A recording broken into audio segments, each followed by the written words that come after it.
Hello, and welcome to History at Night. Deep in the rainforests of Central America, there are silent cities. Colossal stone pyramids rise above the jungle canopy, their plazas and temples choked by the roots of ancient trees. For centuries they were a forgotten world, a mystery known only to the local peoples who lived in the shadow of their sleeping stone ancestors. This was the world of the classic Maya, a civilization that, at its peak, was one of the most advanced on Earth. They developed the only complete writing system in the ancient Americas, created a calendar of breathtaking accuracy, and tracked the movements of the stars with a precision unmatched for 1,000 years. They were a people of divine kings, strange and brutal rituals, and magnificent art. And then in the heart of their southern homelands, they vanished. Not overnight, but in a slow, mysterious unravelling that saw their greatest cities abandoned and their population plummet. Why? This is one of history's greatest unsolved puzzles. Tonight we will journey into the world of the silent cities to investigate their fall. We will explore their golden age, and then, like archaeologists, we will examine the clues left behind in the stones and in the earth, clues that point to a perfect storm of endemic warfare, catastrophic drought, and a self-inflicted environmental disaster. But before our journey begins, please take a moment to like the video and subscribe. It's a simple and wonderful way to support the channel, and it means a great deal to me.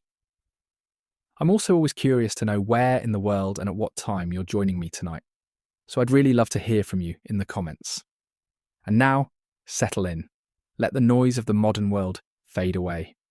Our journey takes us deep into the green heart of the jungle, to the mystery of the silent cities. For centuries, the great stone cities of the Maya slept, shrouded in the green embrace of the Central American rainforest. To the outside world, they did not exist.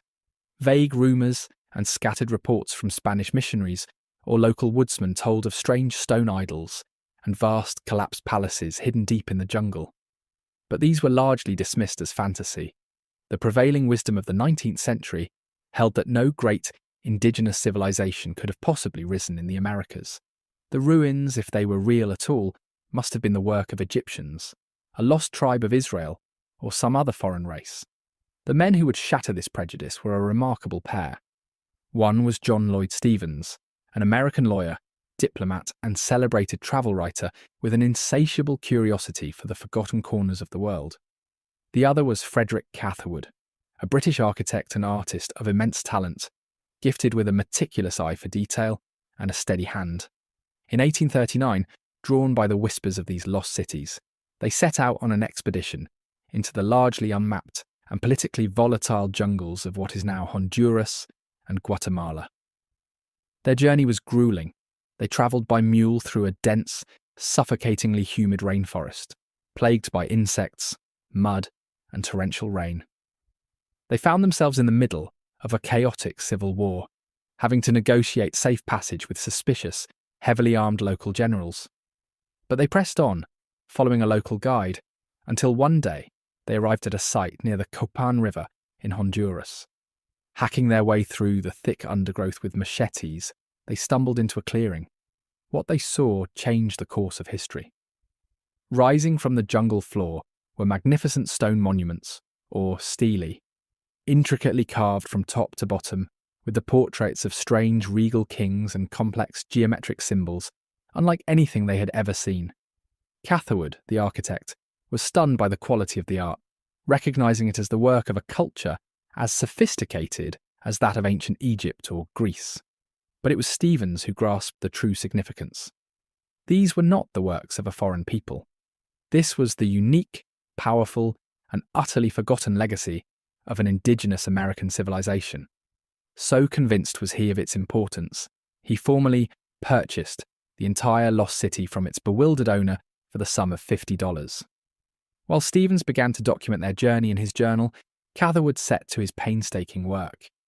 In the sweltering heat, his hands swollen from insect bites, he used a device called a camera lucida to project the images of the carvings onto his paper, allowing him to trace their complex details with an accuracy that had never before been possible.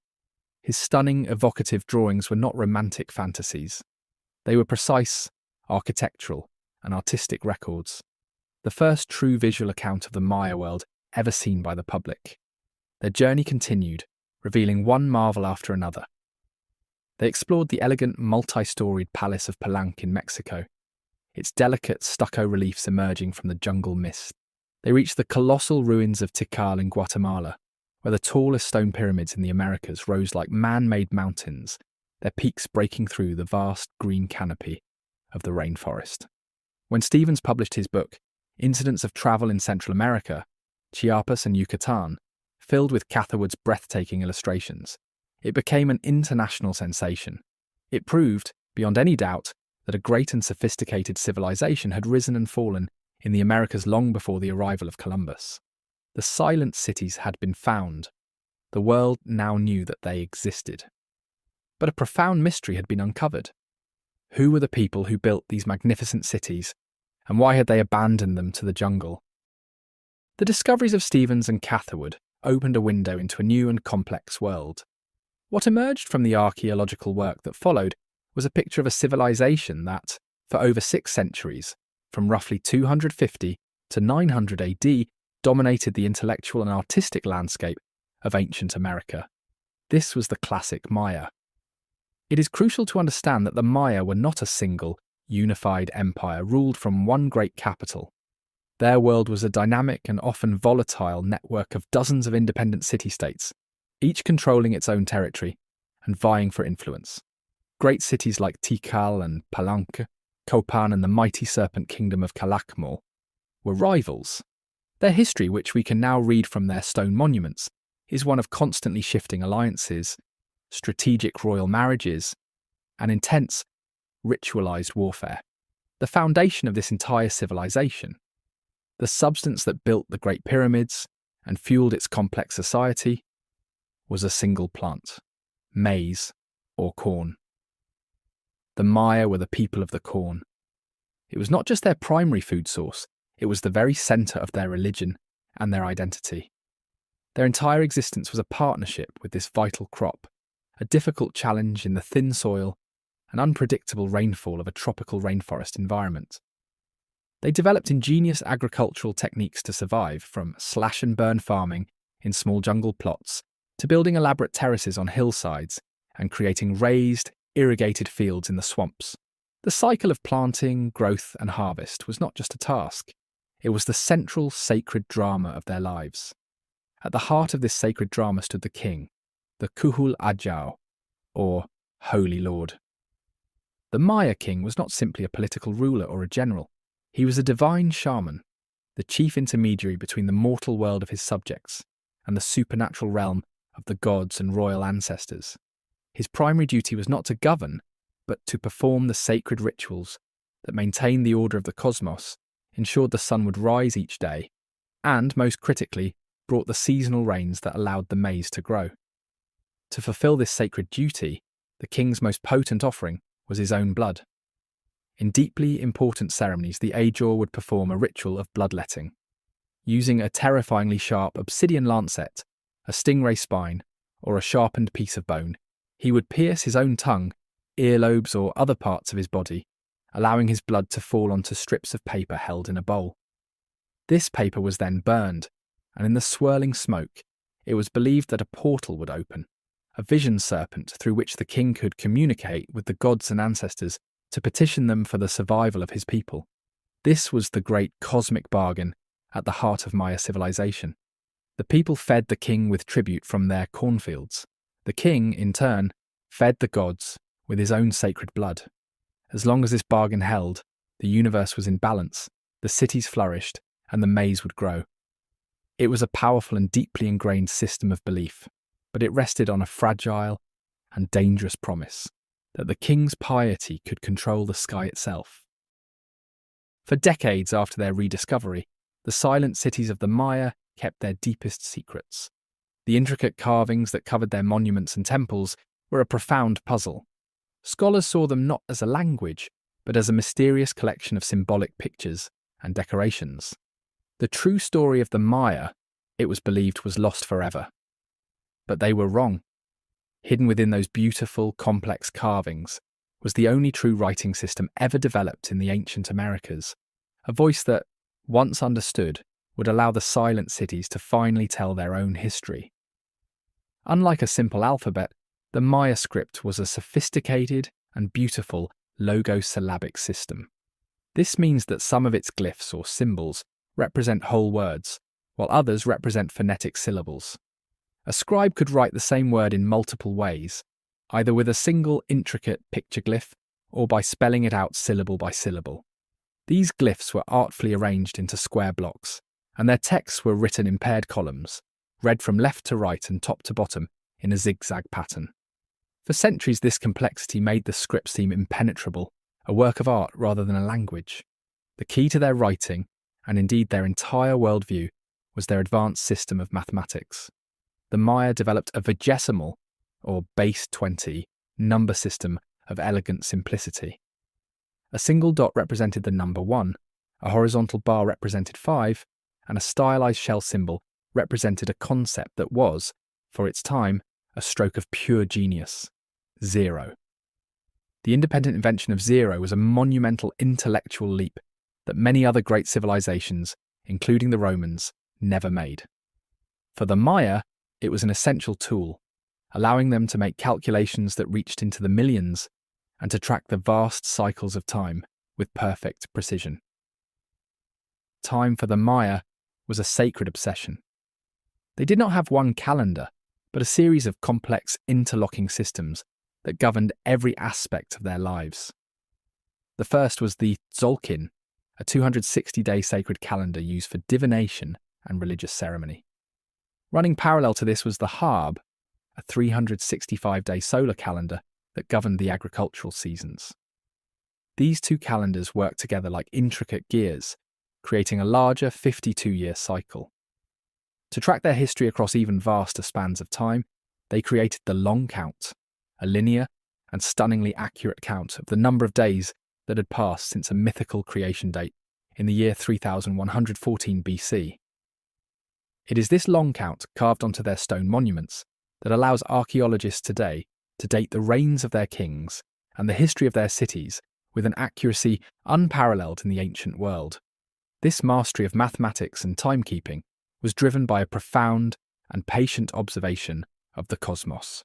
Maya priest astronomers, from observatories built atop their pyramids, tracked the movements of the sun, the moon, and the planets with incredible accuracy. They could predict solar and lunar eclipses, events they saw as powerful and often dangerous omens. They were particularly obsessed with the cycles of Venus, which they associated with warfare and sacred ritual.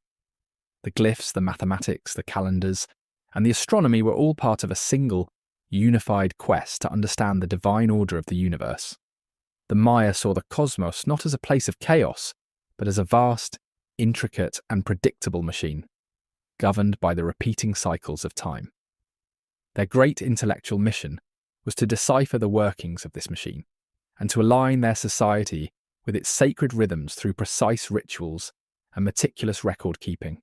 The universe, to them, was a text written in the language of the stars, and they were its devoted and brilliant readers. At its height around the year 750 AD, the world of the classic Maya must have seemed eternal. The great city-states of the southern lowlands were thriving. Tikal, with its towering temple pyramids, was a bustling metropolis. The kings of Calakmul, the mighty serpent kingdom, controlled a vast network of vassals. At Copan, artisans were carving some of the most complex and beautiful monuments in the ancient Americas. The population was at its peak, the traditions were strong, and the intricate gears of the sacred calendar seemed to promise a predictable and divinely ordered future. But this was the peak before a long and mysterious fall. The first sign that something was going profoundly wrong is written in stone, or rather, in the sudden absence of writing. For centuries, the Maya kings had obsessively chronicled their reigns, dedicating magnificent stone stelae, tall carved monuments, to mark important dates and victories. Thanks to their precise long-count calendar, we can track this history with incredible accuracy. And it is this very accuracy that allows us to see the unravelling as it happened. Starting in the late 8th century, one by one, the cities began to fall silent. At Palenque, the last dated monument is from 799 AD. At Copan, it is 822 AD. The last great monument at the superpower city of Tikal is dated to 869 AD. After these dates, the tradition that had defined their civilization for centuries simply stops. The kings were no longer commissioning these public declarations of their power. This sudden silence in the archaeological record is a stark and chilling testament to a system in crisis. The public voice of the divine kings was being extinguished. Further evidence of this societal breakdown was found in the very hearts of the cities. Archaeologists have uncovered massive construction projects, new temples, expansions to palaces, grand ceremonial causeways that were left mysteriously unfinished. It is a ghostly sight. Vast plazas only half paved and intricately carved stone blocks left abandoned in the quarries or along the roadways, as if the stonemasons and labourers simply put down their tools one day and walked away. The engine of the Maya civilization was grinding to a halt. In these final, desperate years, the very character of the cities began to change. At some sites, we see evidence of hastily built, crude fortifications being thrown up around the central palaces and temples, a stark contrast to the open, confident design of the classic period. This was a world that was suddenly living in fear. At the same time, the quality of elite goods, from painted pottery to carved jade, shows a marked decline. The sophisticated trade networks that had supplied the cities with luxury items were clearly breaking down, and the ranks of the master craftsmen were thinning. It is also crucial to understand that this was not a single, monolithic event that affected all Maya people equally. The collapse was centered on the great, ancient cities of the southern lowlands, the traditional heartland of the civilization. While Tikal and Calakmul were dying, cities in the northern Yucatan Peninsula, like Chichen Itza, were actually beginning to enter a new period of growth and influence, a final brilliant flowering of the Maya culture. But in the south, the evidence is undeniable. Over a period of about 150 years, the great ancient cities that had stood for centuries emptied out. A civilization that had thrived for more than 600 years simply unraveled, its people vanishing from their magnificent homes. The silence of the abandoned temples and the last carved dates on the stone stelae posed the great question that has haunted historians and archaeologists for over a century. What happened here? Why did they leave?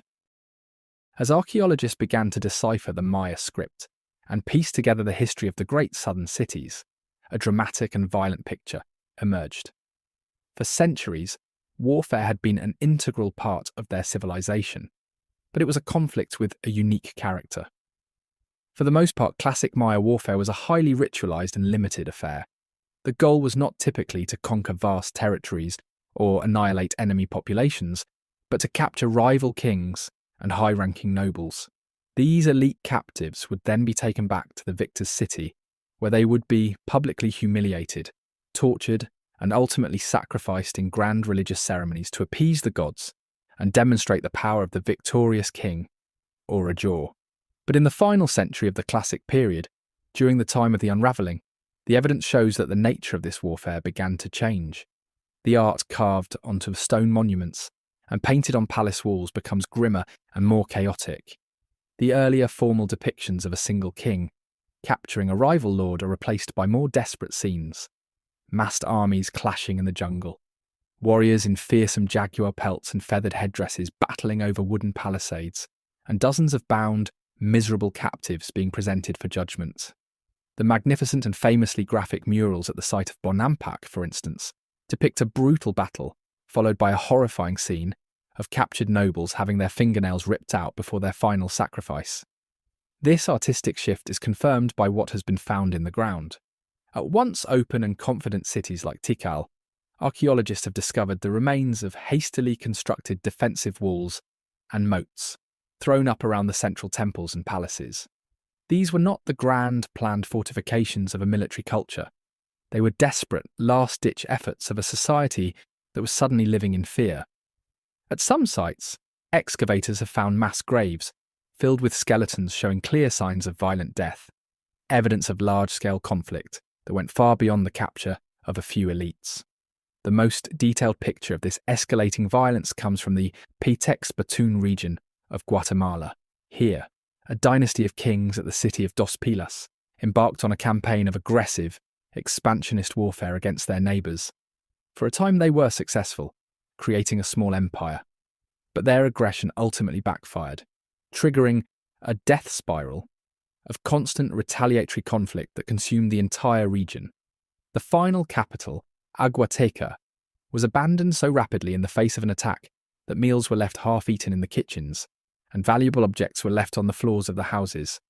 This leads to the first major theory for the Maya collapse, that the highly ritualized endemic warfare that had been a stable part of their political system for centuries simply spun out of control. A series of escalating conflicts could have created a domino effect, with constant fighting making it impossible for farmers to tend their fields, leading to food shortages. It would have disrupted the vital trade routes that brought in essential goods like salt and obsidian. And as kings began to lose battles and were unable to protect their people, the population's faith in the entire system of divine kingship would have crumbled. The escalating warfare between the Maya city-states provides a compelling, violent picture of the final years of the classic period. But it still doesn't answer the deeper question: why did the violence spiral out of control? A growing body of scientific evidence suggests that the Maya were not just fighting each other. They were fighting a losing battle against their own environment, a battle brought on by the very success of their civilization. This theory suggests the collapse was a self-inflicted wound. The tropical rainforest of the Maya heartland is a deceptive landscape. It seems eternally lush and fertile, but in reality, its soils are surprisingly thin and easily depleted. Supporting a large, dense population in this environment required brilliant agricultural engineering and careful management. For centuries, the Maya were masters of this, using sophisticated techniques of terracing and raised fields to feed their growing cities. But as their population swelled to its peak in the 8th century, the pressure on the land became immense. The first great demand was for food. A single city like Tikal may have housed over 60,000 people, requiring vast areas of the surrounding forest to be cleared for the cultivation of maize, beans and squash. The second, and perhaps even more voracious demand was for architecture. The magnificent Maya pyramids and palaces were not bare stone. They were covered in a thick, smooth coating of brilliant white lime plaster, or stucco, which was then often painted. To create this plaster, the Maya had to quarry limestone and then burn it at an extremely high temperature. The only fuel available for this process was vast quantities of green wood. Archaeologists have calculated the staggering environmental cost of this architectural tradition. To produce the lime plaster for just one of the great pyramids at Tikal would have required the felling of nearly 1,000 acres of pristine forest. As rival kings competed in a kind of architectural arms race, each trying to outdo the other by building ever grander temples to the gods and monuments to their own glory, the rate of deforestation would have accelerated dramatically. In the centuries leading up to the collapse, the landscape around the great cities was likely transformed from a dense jungle into a patchwork of cornfields and barren, denuded hillsides. This widespread deforestation would have triggered a cascade of devastating consequences. Without the complex root systems of the trees to anchor the thin topsoil, the intense seasonal rains would have washed it away into the rivers and lowland swamps, destroying the fertility of the farmland. Widespread deforestation can also affect the local climate, reducing the amount of moisture the land retains and releases into the atmosphere, potentially making the crucial dry seasons even longer and more severe. And of course, the loss of the forest meant the loss of vital resources the Maya depended on for their daily lives: game animals for hunting, wood for building homes and for cooking, and a vast pharmacy of medicinal plants. The evidence for this environmental degradation is written in the mud at the bottom of the region's lakes. Scientists who have drilled deep into these lake beds can analyse the ancient pollen trapped in the sediment layers. In the layers corresponding to the late Classic period, they see a dramatic drop in tree pollen and a massive spike in the pollen of weeds, a clear signature of widespread deforestation. At the same time, the sediment layers themselves become thick with eroded soil washed down from the surrounding hills. the very things that were the hallmarks of the classic Maya's success. Their large, dense populations and their monumental, dazzling white cities appear to have been the seeds of their downfall. By pushing their fragile, tropical environment beyond its breaking point, they created a civilization that was living on a knife's edge, with no margin for error. They had, in a sense, inflicted a grievous wound upon their own world, leaving it fragile and exposed to the final, fatal blows that were to come. The story of endemic warfare and self-inflicted environmental damage reveals a classic Maya civilization that was becoming dangerously unstable, its foundations stressed to the breaking point. But to find what was likely the final, decisive blow that shattered their world, we must look to the sky. The Maya were a civilization built on a covenant with the rain. Their entire agricultural system was dependent on the predictable, seasonal downpours that would fill their massive, man-made reservoirs and nourish their fields of maize. For centuries, this covenant held. But in the final years of the classic period, the sky fell silent. For a long time, the idea of a catastrophic drought was just one theory among many, with little direct proof. But in recent decades, a new generation of scientists, acting as historical detectives, has found a way to read the climate of the distant past. They have discovered natural archives that have meticulously recorded the rainfall of every single year for thousands of years. They drill deep into the beds of lakes in the Yucatan Peninsula, extracting long cores of sediment. In the layers of mud, they can measure the concentration of gypsum, a mineral that precipitates out of the water in greater amounts during dry years, leaving a clear chemical signature of drought. An even more precise record is kept in the region's vast underground caves. Here over millennia, water dripping from the ceiling has formed colossal stalagmites. Like the rings of a tree, these stone formations grow in microscopic layers, and by analysing the oxygen isotopes trapped within each layer, paleoclimatologists can reconstruct ancient weather patterns with astonishing, almost monthly, accuracy. When these two independent records, from the lake beds and the caves, were finally cross-referenced, they told the same, unambiguous story. The scientific data shows that the period of the classic Maya's greatest growth, from roughly 300 to 600 AD, corresponded to a time of unusually high and reliable rainfall. This benevolent climate allowed their population to boom and their great cities to flourish. But then, beginning around the year 750 AD, just as the southern cities began to unravel, the climate shifted dramatically. The region was plunged into a prolonged, century-long period of severe drought, punctuated by a series of multi-decade mega-droughts that were unlike anything the civilization had ever endured. The impact would have been apocalyptic. The great, carefully constructed reservoirs that were the pride of cities like Tikal would have slowly evaporated, shrinking into vast plains of cracked dry mud. The maize crop, the foundation of their entire society, would have failed season after season, leading to catastrophic famine and widespread malnutrition. The jungle itself, which seemed so eternally lush, would have begun to wither, its water table dropping until even the sacred sinkhole wells, the cenotes, ran dry. The great cities, with their tens of thousands of inhabitants, would have become death traps, places of starvation and thirst. This powerful scientific evidence provides the most compelling driver for the collapse. While escalating warfare and deforestation had already weakened the Maya and reduced their ability to cope with a crisis, it was this catastrophic, century-long change in the climate that likely delivered the final, inescapable blows. The divine kings, the Ajur, whose power rested entirely on their claim to be able to bring the rain through their sacred bloodletting rituals, would have performed ever more desperate ceremonies. But the sky remained silent. As the rains failed, so too would the people's faith in the very system that had governed their lives for centuries, triggering the total societal collapse that we see in the silent, abandoned cities. The mystery of the classic Maya collapse is not a case with a single, simple answer. There was no one smoking gun that brought down this magnificent civilization. Instead, modern science and archaeology have revealed a much more complex and tragic story. A story of a perfect storm, where a series of interconnected crises fed into one another, creating a devastating cascade of failure from which the Maya of the southern lowlands could not recover. The foundation for the disaster had been laid over centuries.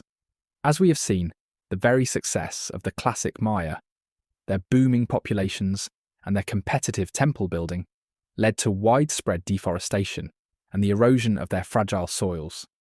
They had pushed their environment to its absolute limit, creating a brilliant but brittle civilization with no margin for error. They were a people living on an environmental knife's edge. Into this vulnerable world came the trigger, the catastrophic century-long period of severe drought that began around 750 AD. The seasonal rains, which the Maya had depended upon for 1,000 years, became unreliable and then failed altogether. The great reservoirs dried up and the maize crops, the foundation of their entire society, withered in the fields, leading to widespread, devastating famine. Faced with a crisis their ancestors had never imagined, the divine kings, the Ajur, responded in the only way they knew how. To gain resources and to appease the angry gods, who they believed were withholding the rain, they went to war. But these were no longer the traditional, ritualized conflicts of the past.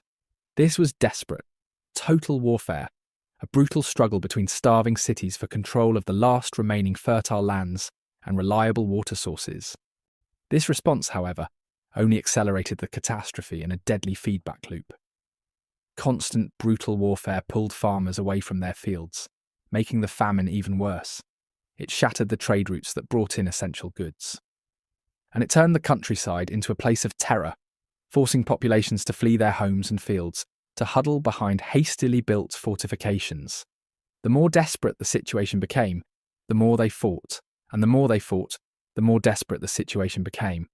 This brings us to the final, fatal stage of the collapse, the twilight of the gods.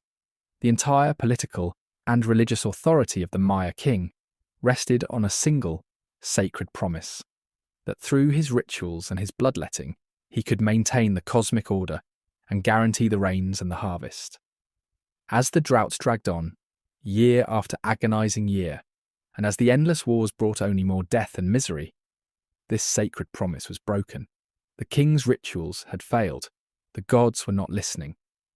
The people, starving and terrorized, lost faith not just in their king, but in the entire system of divine kingship and the gods themselves.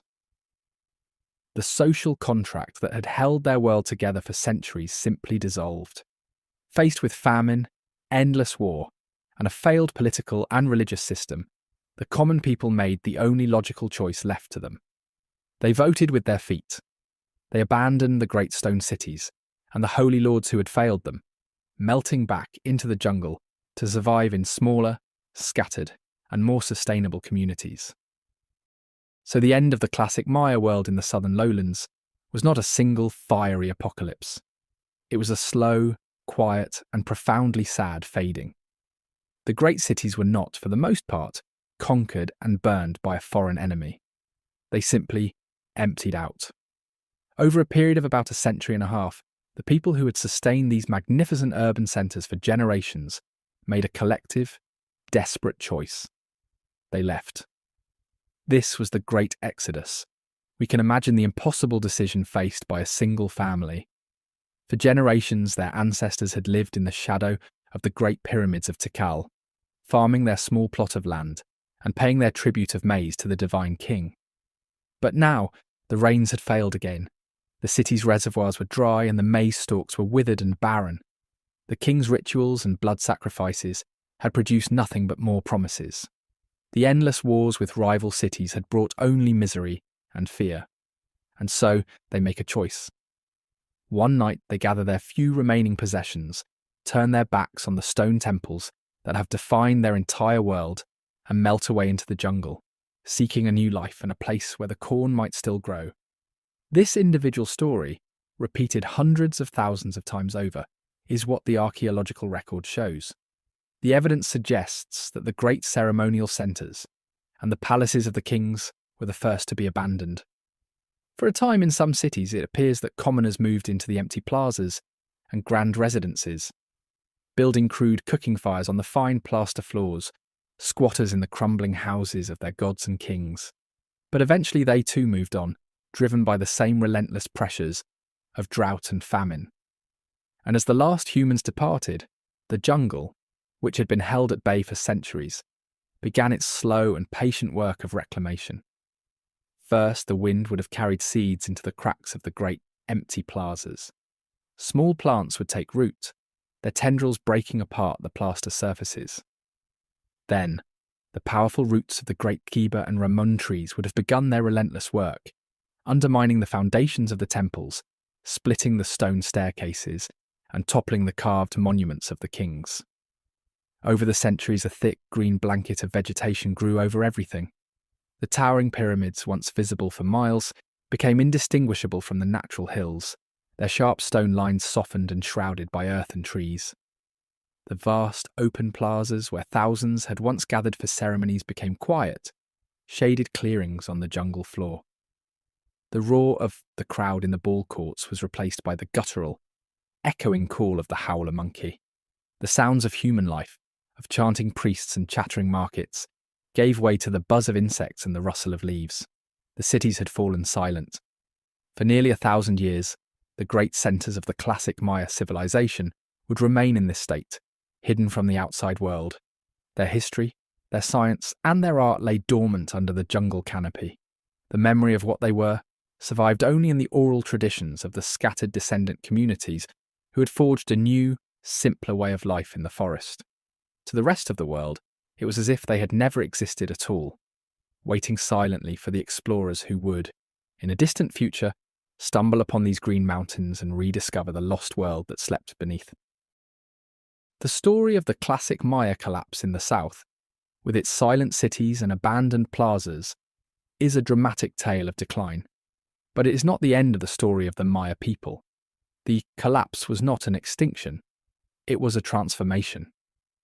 As the great urban centres of the southern rainforest emptied out, the centre of gravity of the Maya world shifted, giving rise to a final, brilliant flowering of their culture in the north. In the flatter, drier landscape of the Yucatan Peninsula, a new generation of cities not only survived, but thrived, reaching their peak as their southern cousins were being reclaimed by the jungle. The greatest and most magnificent of these was Chichen Itza.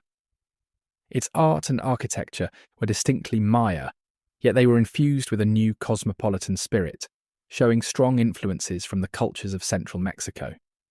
This was a city of warriors and merchants, whose power was represented by the iconic feathered serpent god, Kukulkan. They built the largest ball court in the ancient Americas, a grand temple pyramid known as El Castillo, and a vast temple of the warriors, flanked by hundreds of carved stone columns. These northern cities prospered because they adapted. Instead of relying solely on the precarious rainfall needed for intensive maize farming, they built their power on a robust maritime trade network.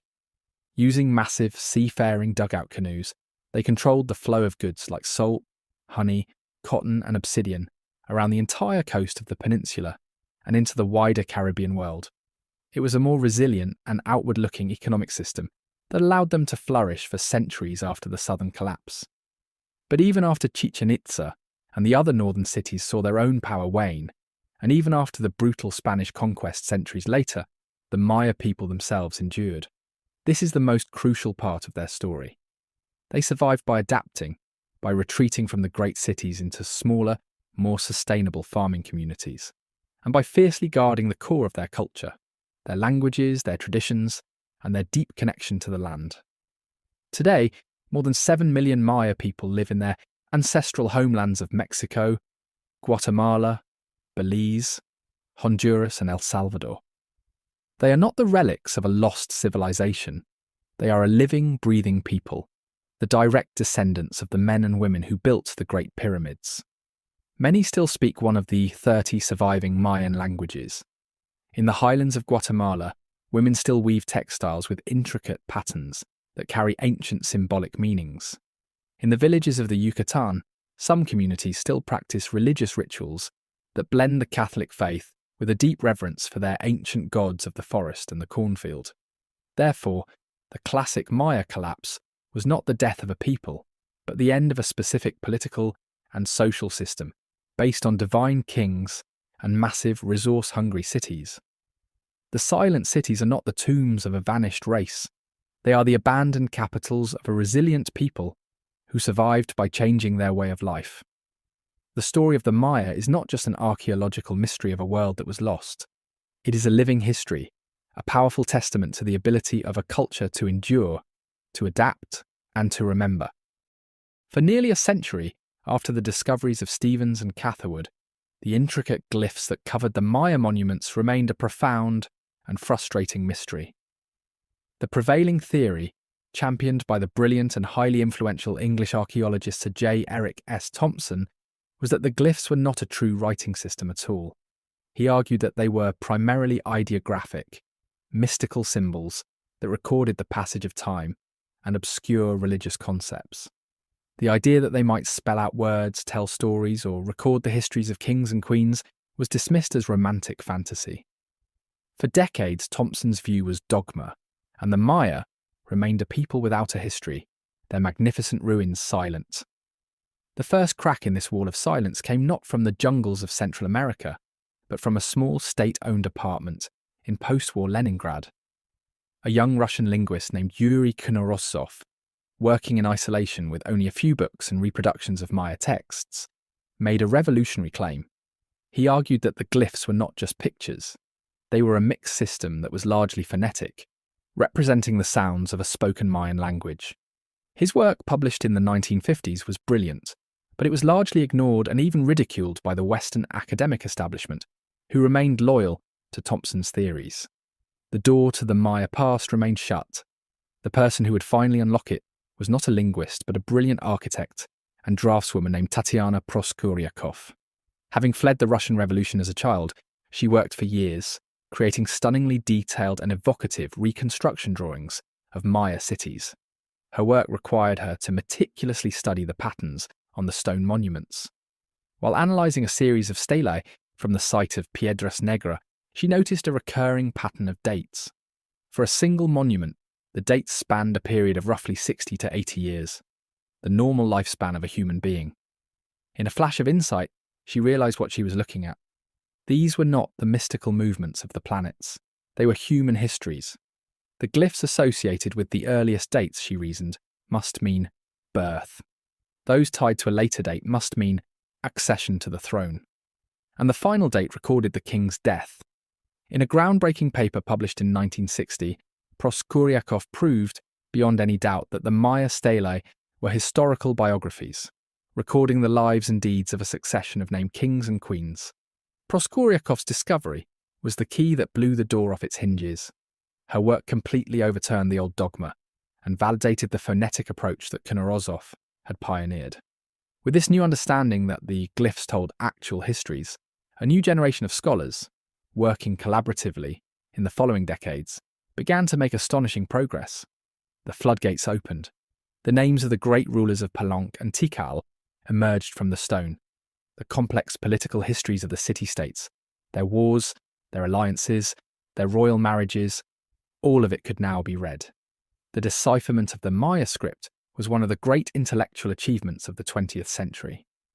It transformed our view of the Maya, moving them from the realm of mysterious, peaceful stargazers into the world of real human history, with all its political drama, ambition, and violence.